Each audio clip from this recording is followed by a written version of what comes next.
Éxodo capítulo 20, versículo 15 dice: no hurtarás. Como los anteriores mandamientos que hemos visto, los últimos mandamientos, es un versículo muy corto, pero trae una enseñanza muy grande.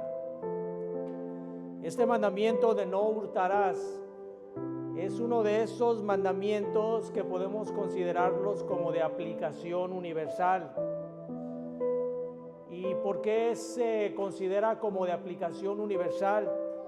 Bueno, porque la violación a este mandamiento no únicamente va en contra de Dios, que es lo principal, sino que también cuando se viola este mandamiento se convierte en un delito. Y como es un delito, entonces el Estado, los gobiernos aplican una pena para todo aquel que comete este delito. Las leyes humanas participan aquí también para castigar a todo aquel que hurta, y no únicamente el que hurta está ofendiendo a Dios, sino que también está ofendiendo a la sociedad. En un mayor o menor grado, el delito de hurto es sancionado con penas corporales, como la prisión, por ejemplo, que es lo más común que se utiliza en los países occidentales.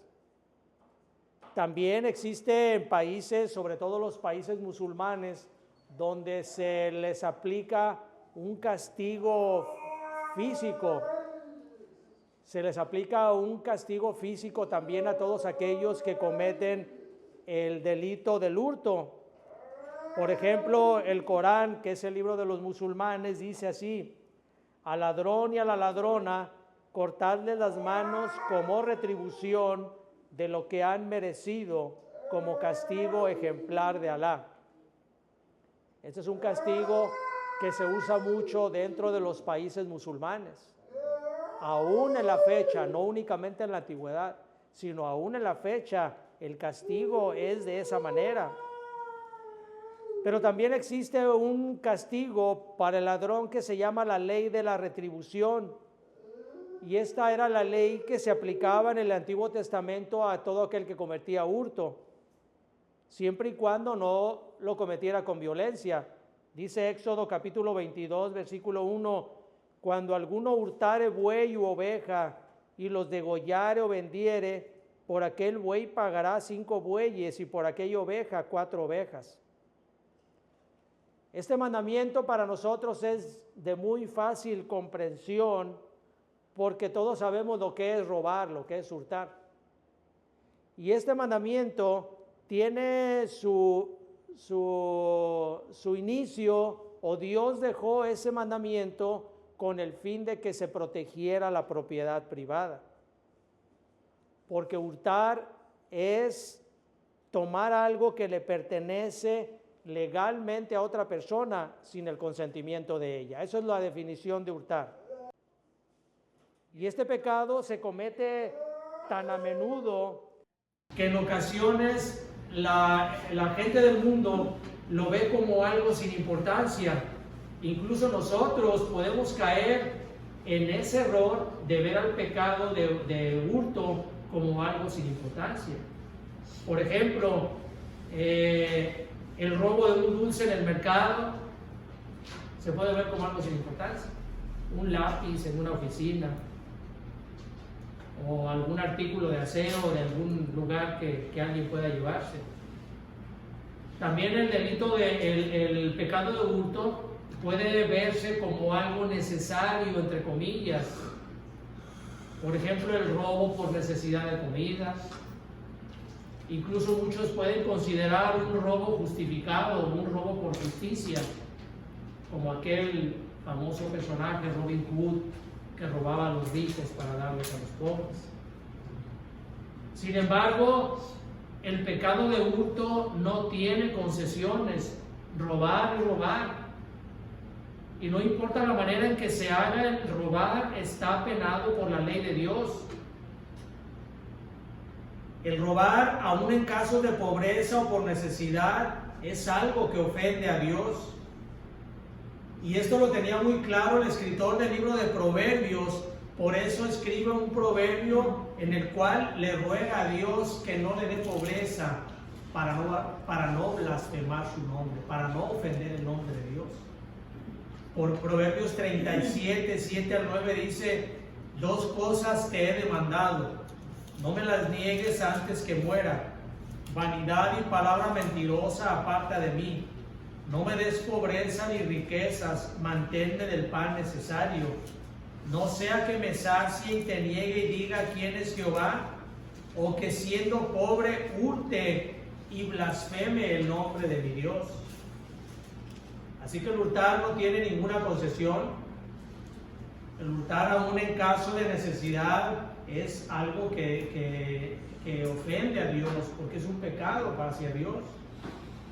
Satanás es considerado por la Escritura como el máximo ladrón, como el ladrón por excelencia. Satanás es el padre del hurto, es el padre de toda mentira, pero también es el padre del hurto. Dice la Escritura que Satanás viene a hurtar, matar y destruir. Satanás desde el principio ha sido un ladrón, porque en la caída del hombre Satanás robó la inocencia con la que Adán había sido creado. Ese fue un hurto de parte de Satanás. Le robó aquella inocencia y fue una ofensa tan grande a la santidad de Dios que Dios maldice a Satanás sin darle ninguna posibilidad de alcanzar misericordia. Es por eso, hermanos, que violar los mandamientos de Dios, cualquiera que sea, cualquier mandamiento de la ley moral de Dios, es una cosa muy seria y trae consecuencias a todo aquel que comete el pecado del hurto.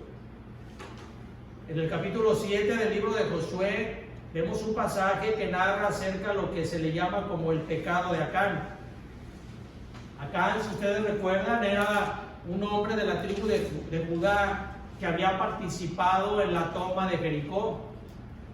Se iniciaba la conquista de la tierra prometida. Jericó era la primera ciudad que iban a tomar los israelitas, así de que se preparan para tomarla, y Dios demanda y le manda a Josué que le diga al ejército que no deben de tomar nada de lo que hay en la ciudad de Jericó, que todo debería quedar destruido con excepción de aquellas cosas que Dios demandaba para el tesoro sagrado. Pero Dios demandaba cosas específicas. Todo lo demás tenía que ser destruido. Sin embargo, la codicia de Acán lo hizo que tomara un manto, posiblemente un manto muy, muy valioso, toma plata, toma un lingote de oro y los esconde en su casa. Este acto de Acán ocasionó que Dios se apartara del pueblo de Israel y que el ejército israelita fuera vencido ante un ejército mucho menos poderoso que el de Jericó en la siguiente batalla. Josué entonces, apesadumbrado y no entendiendo el por qué Dios los había abandonado, se presenta ante el Señor, y entonces Dios le da la razón de la derrota y le ordena que castigue a Acán para quitar el oprobio del pueblo y de esa manera seguir recibiendo el favor de Dios.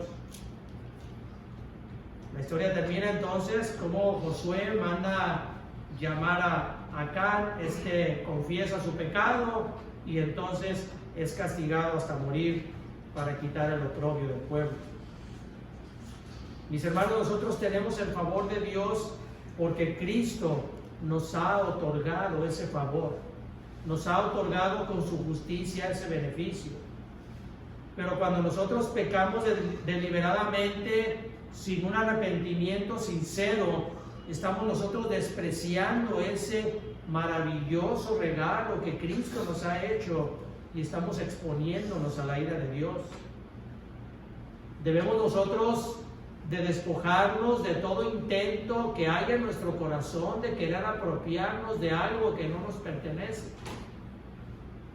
No seamos como Acán. Despojémonos de todo aquello que nuestro corazón está incitándonos.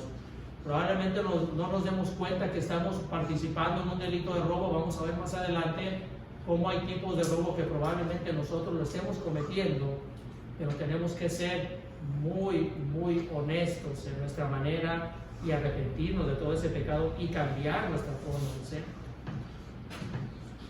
En el Nuevo Testamento tenemos otro tipo de hurto que también trajo consecuencias.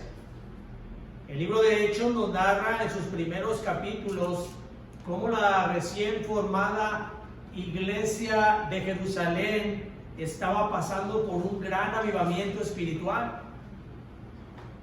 Todos los creyentes se reunían con gozo, se reunían todos los días en las casas, participaban del partimiento del pan, pero además todos los creyentes entregaban sus bienes a los apóstoles para que los apóstoles los repartieran entre los más necesitados. Era tal el avivamiento espiritual que los nuevos convertidos se despojaban de todas sus posesiones, viendo la necesidad de todos los demás hermanos, y eran entregados. Pero había un matrimonio formado por dos personas llamadas Ananías y Zafira, que decidieron vender su propiedad. Pero al momento de entregarles a los apóstoles la cantidad de dinero por la cual habían vendido la propiedad, ellos deciden quedarse con una parte. Ellos querían tener un prestigio dentro de la comunidad, pero ese prestigio querían mostrarlo, pero a la vez tenían un corazón engañoso. Cuando van y se presentan con el apóstol Pedro, Pedro les recrimina su proceder y les dice: ¿por qué mienten al Espíritu Santo? Si ustedes ya tenían esa posesión, se hubieran quedado con ella. Pero al haber mentido al Espíritu Santo, ustedes se han acarreado la condenación de la muerte. Así que la historia nos habla acerca de cómo también ambos cónyuges mueren por esa falsedad con la cual actúan ante Dios. Es muy peligroso tratar de engañar a Dios. Con estos dos ejemplos podemos entender que existen muchas maneras de robar. Así que nosotros podemos discernir claramente cuando nosotros cometemos el pecado de robo, si nosotros entendemos que el robo es cuando nosotros nos queremos apropiar de algo que no nos pertenece y lo hacemos de manera ilegal. Como hay diferente cantidad de maneras de robar, tenemos que nosotros tener en esa consideración de que si nosotros nos vamos a apropiar de algo que no nos pertenece, estamos robando y estamos cometiendo el pecado de hurto. Así que es muy importante que nosotros conozcamos algunas maneras de cometer el hurto, porque muchas veces la misma forma de pensar de la sociedad, como ya lo vimos, se ha encargado de propagar ideas en las cuales se considera el hurto como un hurto justificado, o que es un hurto insignificante, que no tiene ningún problema si lo cometemos. Y aunque usted como cristiano no esté cometiendo algún hurto directo, como por ejemplo, yo estoy seguro que nadie de aquí quiere robar un banco o ha robado un banco. Tampoco alguien de aquí tiene la idea de ir a una tienda y robar las cosas de la tienda. Pero es muy probable también que, desconociendo los diferentes tipos de hurto, usted esté violando ese mandamiento. Y vamos a ver cómo diferentes tipos de hurto nos pueden traer a nosotros alguna luz de que si estamos o no cometiendo ese pecado.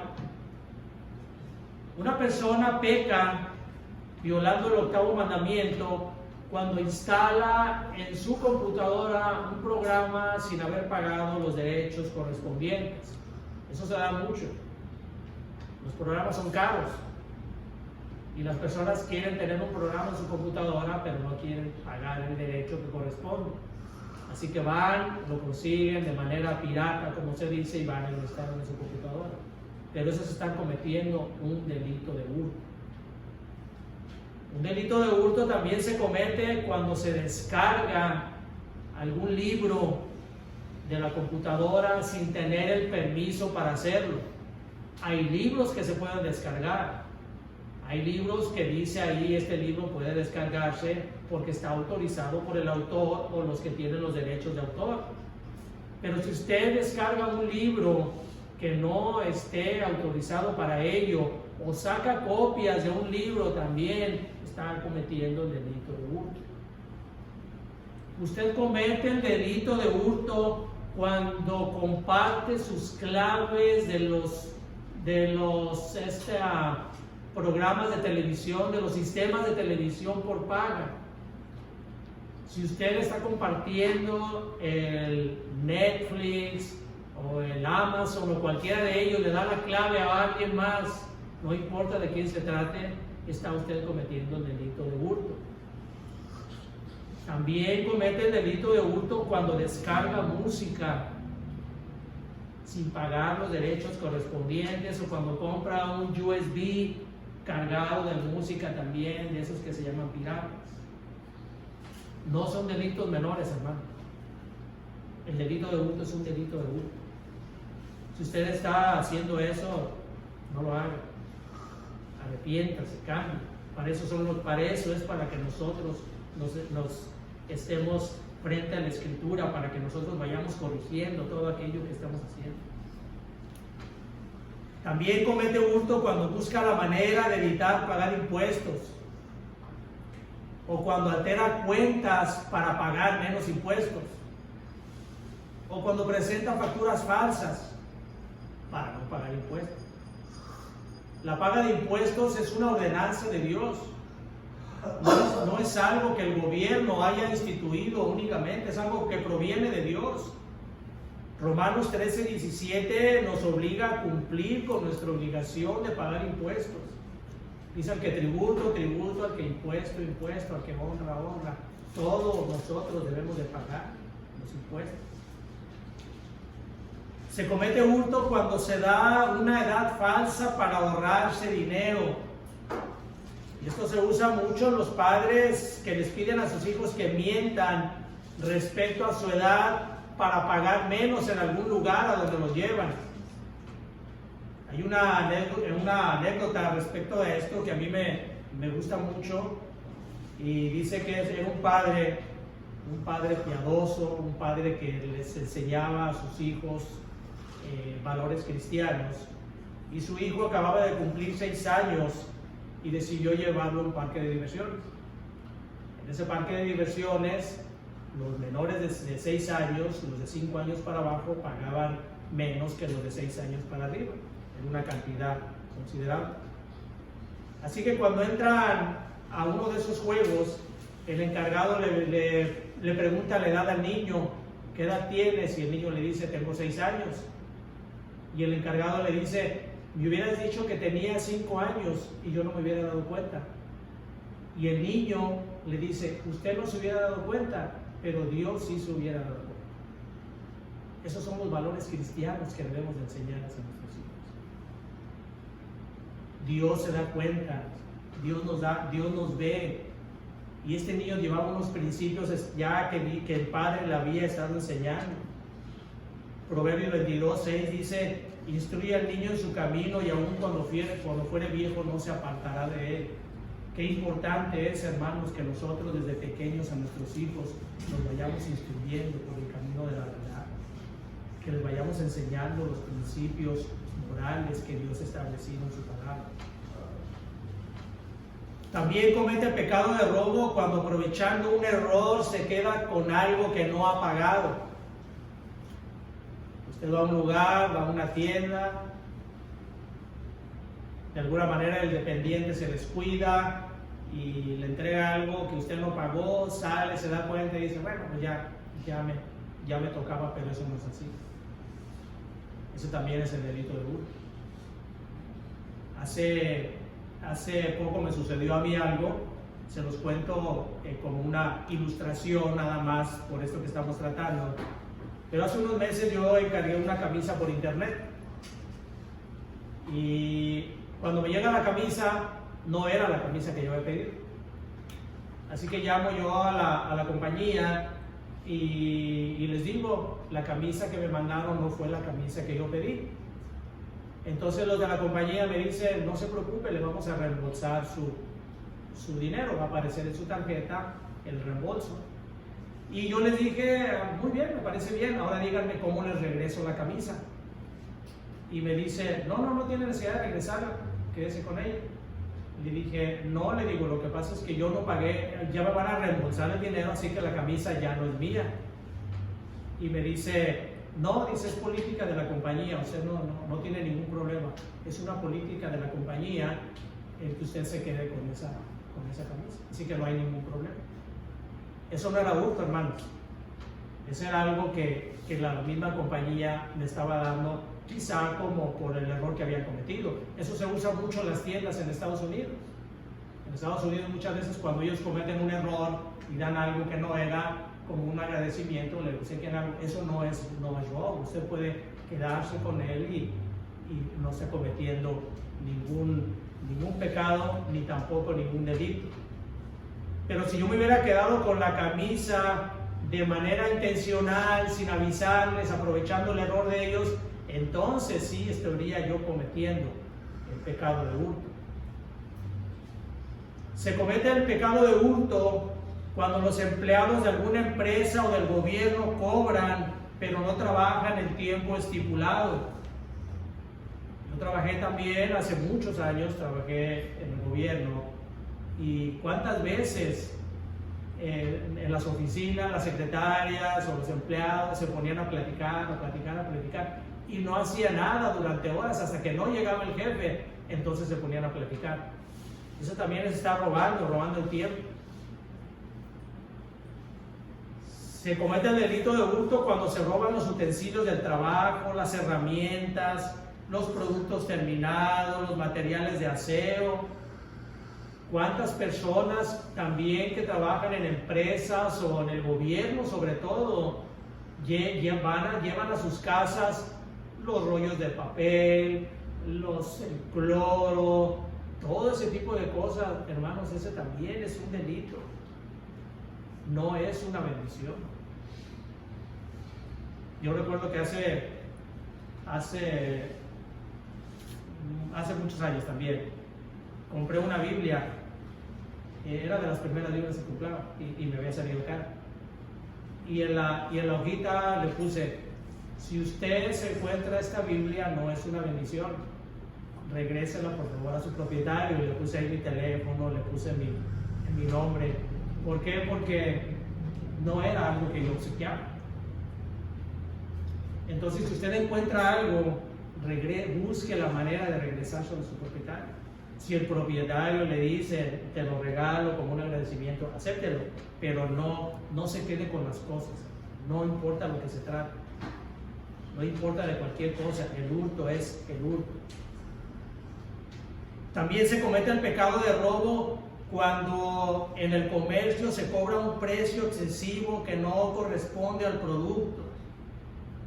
Hay personas que suben los valores de los productos, sobre todo en época de especulación, cuando los productos se encarecen, en vez de dar el mismo precio, suben los productos. Cuando se alteran las básculas en los mercados, también es algo que se comete el delito de robo. El usurero, el fraudulento, el perezoso que vive a expensas de otro, también es un ladrón. Pero hay otro tipo de hurto que nosotros debemos de considerar, y ese es el hurto espiritual. Ese es un hurto que nosotros como iglesia debemos de considerar. Aparte del hurto que hemos visto, este es un hurto muy importante que nosotros debemos de darnos cuenta. En una publicación del Seminario Reformado Latinoamericano, expusieron el robo espiritual de la siguiente manera. Y por cierto, esta publicación está autorizada para que pueda ser utilizada para edificación, no es ningún hurto. Esto está tomado de una publicación hecha por ellos, pero ahí dice, puede ser utilizada con fines de edificación. Así que la publicación trata el tema del hurto espiritual de la siguiente manera. Dice así: existen algunas formas en que los creyentes cometen el pecado de robo espiritual, y esto lo hacen cuando retienen algo que están obligados a dar. En la primera carta a los Corintios, el apóstol Pablo nos enseña, utilizando como ilustración la figura del cuerpo humano, que cada iglesia está compuesta por miembros a los cuales se les dan tareas y responsabilidades.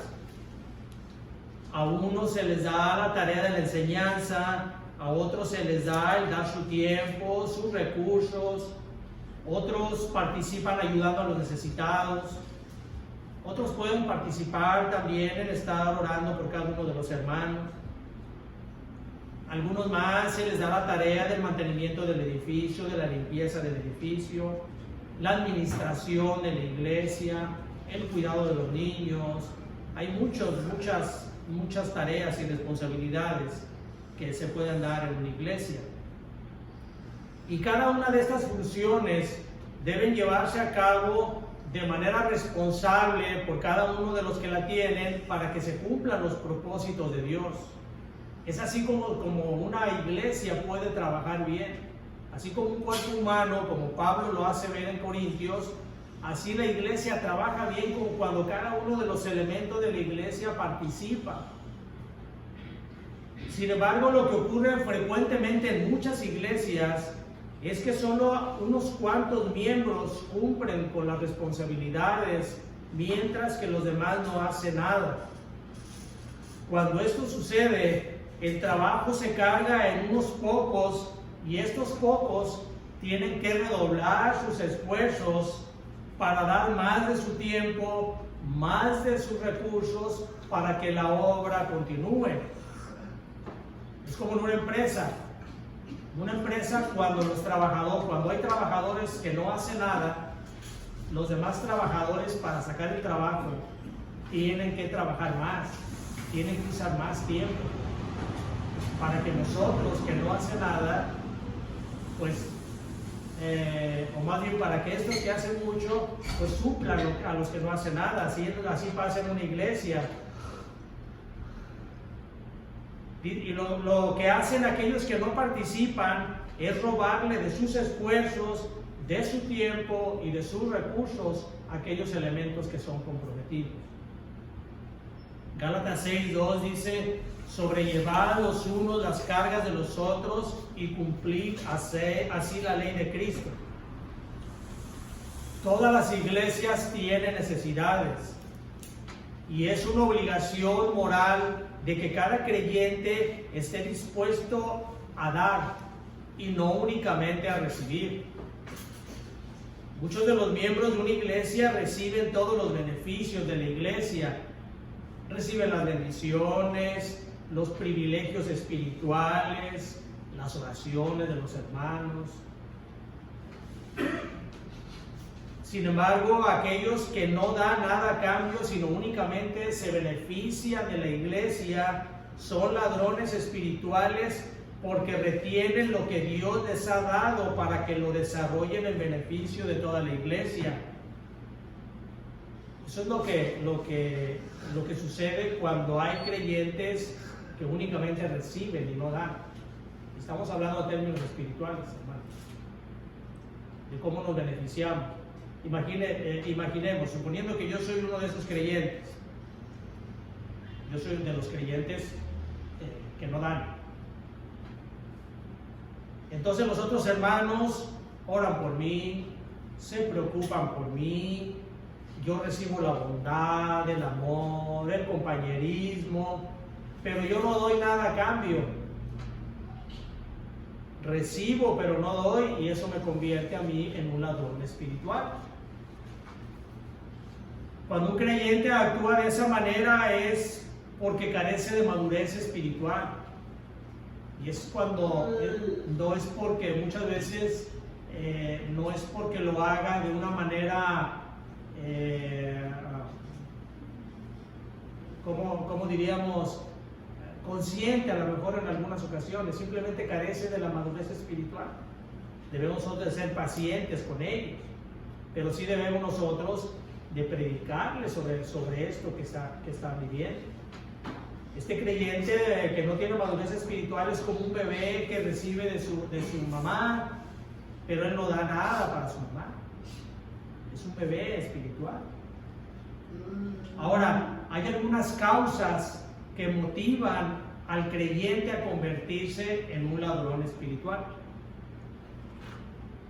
Número 1, tenemos como causa que motiva a un creyente a convertirse en un ladrón espiritual, tenemos la soberbia. Gálatas capítulo 6, versículo 3 dice: porque el que se cree ser algo no siendo nada, a sí mismo se engaña. Hay algunos creyentes que tienen una opinión muy alta de sí mismos. Creen que merecen la atención de los demás y se creen tan especiales que con esto quieren justificar su falta de cooperación. La soberbia los hace creer que ellos merecen todo y que no merecen que ellos no están dispuestos a dar nada. Pero el apóstol Pablo nos dice aquí que se están engañando a sí mismos, se engañan cuando ellos piensan de esa manera. Nadie es menos ni nadie es más en una iglesia, hermano. Desde el que enseña hasta el que coopera, hasta el que participa en el aseo de la iglesia, todos somos iguales en una iglesia, porque todos debemos de estar cooperando con la obra del Señor. Número 2, el egoísmo. Así como el ladrón en la calle no toma en cuenta a las personas para cometer su robo, sino que es lo que busca únicamente satisfacer su deseo, así también el ladrón espiritual no se fija en los demás, no se preocupa por los demás, únicamente busca tener él su propio beneficio, su propia satisfacción. El Señor Jesucristo dijo que es más bienaventurado el que da que el que recibe. Y en Filipenses capítulo 2 versículo 3 dice: no hagáis nada por contienda o por vanagloria, antes bien con humildad, estimando cada uno a los demás como superiores a él mismo. Así es como debemos actuar nosotros. Considerar a los demás como superiores, porque nosotros debemos de servir y no ser servidos. Eso es a lo que nos manda el Señor. Tenemos que ser unos servidores de los demás. Tenemos que ver primero por los demás que por lo de nosotros mismos. Número 3, la falta de amor. 1 Corintios capítulo 3 versículo 5 dice que el amor no busca lo suyo. Hay hermanos que dan de sí mismos, que son desprendidos, que sí entregan lo que ellos tienen, pero con la condición de que les sea devuelto. Eso es a lo que se llama con la falta de amor. Dan, pero ellos esperan recibir. Ellos ven a la iglesia como si fuera un negocio. Dar y recibir, ganar como un negocio. Y esto es de lo que se aprovechan muchos predicadores de la prosperidad, en que les dicen a sus congregantes: ustedes den y todo lo que den, y entre más den, Dios les va a multiplicar cada vez más. Pero el amor verdadero no es así. El amor verdadero no busca lo suyo. El amor verdadero nos conduce a interesarnos en los hermanos, a interesarnos en sus problemas, a satisfacer sus necesidades incluso. Nos induce el amor a orar por ellos, y el amor verdadero no espera recibir honor, reconocimiento, trato especial. No, hermanos, eso no es de un verdadero creyente.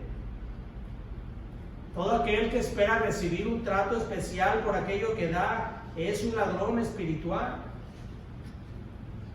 Punto número 4, el mal uso de los talentos. No debemos caer en el error pensando que alguna cosa es nuestra. Los mundanos piensan así y se creen que son los dueños de todo lo que poseen. Incluso se creen dueños de sí mismos. cuando nosotros pertenecemos a Dios. Dios es el que nos da las cosas, Dios es el que nos da los dones, los talentos. Sin embargo, muchas veces los malgastamos en vanidades. Pero un creyente no debe ser así. Sus talentos los debe utilizar para el servicio de la obra de Dios. Ustedes recuerdan la parábola de los talentos en Mateo 25 y cómo nos enseña que aquel que usa los talentos para glorificar a Dios y es incluso del agrado de Dios. Por el contrario, el que usa los talentos para su propio beneficio y no para beneficio de la obra de Dios, dice la Escritura, no glorifica a Dios y será echado a las tinieblas. Y número 5, ¿qué motiva al creyente a convertirse en un ladrón espiritual? La falta de gratitud. Malaquías capítulo 3 versículo 8 dice: robará el hombre a Dios, pues vosotros me habéis robado y dijisteis, ¿en qué te hemos robado? En vuestros diezmos y ofrendas. Y aunque no vamos a tratar el tema del diezmo porque es muy extenso, hermanos, hay algunos que dicen ser creyentes, pero que no devuelven a Dios ni una parte de lo mucho que Dios les da. Esta es una falta de gratitud a Dios. Y esta falta de gratitud procede de un corazón no agradecido y lo convierte en un ladrón espiritual. ¿Cómo podemos aplicar esta enseñanza en nuestra vida, hermanos? Y con esto terminamos. Todos en algún momento hemos violado este mandamiento y esto nos convierte en ladrones. Estoy casi seguro, hermanos, que ninguno nos hemos en alguna ocasión escapado de haber robado algo, y quizá muchas veces, como ya lo hemos visto, puede ser por desconocimiento. Pero si usted que nos escucha no ha creído en Cristo, es muy probable que vaya a escuchar esta predicación y decir: así es como funciona el mundo. Va a olvidar la predicación, se va a dar la media vuelta y va a olvidar todo lo que escuchó. Pero lo que va a pasar es que usted va a perder la oportunidad de venir a Cristo. Y yo lo invito a usted, amigo, amiga, que nos escucha, a que se vista de ese manto de justicia que Cristo compró con su sangre. No desperdicie este momento, porque sin Cristo sus pasos los van a ir encaminando a una condenación eterna. Cristo dijo: yo soy el camino, la verdad y la vida. Nadie viene al Padre si no es por mí. Si usted está adorando a alguien o a algo que no sea Cristo, usted le está robando la gloria a Dios. Usted está despreciando el sacrificio que hizo Cristo por usted en la cruz, y usted es un ladrón espiritual que le está robando esa gloria que únicamente Cristo merece. Nadie murió por los pecados de los hombres, sino únicamente Cristo. Así que si usted adora, no sé lo que puede estar adorando, alguna persona que ya murió, una persona que vive, pero esa persona no murió por usted. Cristo fue el único que murió por usted, y al adorar usted a alguien más, está usted convirtiéndose en un ladrón espiritual, porque le roban la gloria que únicamente Cristo merece. Deje de ser engañado, amigo, amiga, creyendo que hay otro camino para llegar a la vida eterna. Únicamente Cristo puede salvarlo y nadie más. Y usted, hermano, estoy seguro que al escuchar este sermón será confrontado con la palabra de Dios, será conmovido en su corazón, meditará en aquella forma de hurto que quizá esté incurriendo en él, y le hará darse cuenta que le está fallando a Dios. Nunca piense que por mínimo que sea el hurto, usted no está cometiendo delito de pecado. Cuando usted se dé cuenta de que le está fallando a Dios, entonces dejará de cometer cualquier pecado que esté haciendo. Y este es el objeto del mensaje y de cada mensaje que Dios manda en su corazón. que reconozcamos nuestro pecado y nos acerquemos confiadamente al trono de la gracia de Dios y que recibamos el perdón y el consuelo que Dios nos da, pero únicamente para la alabanza y la gloria de su nombre. Vamos a orar.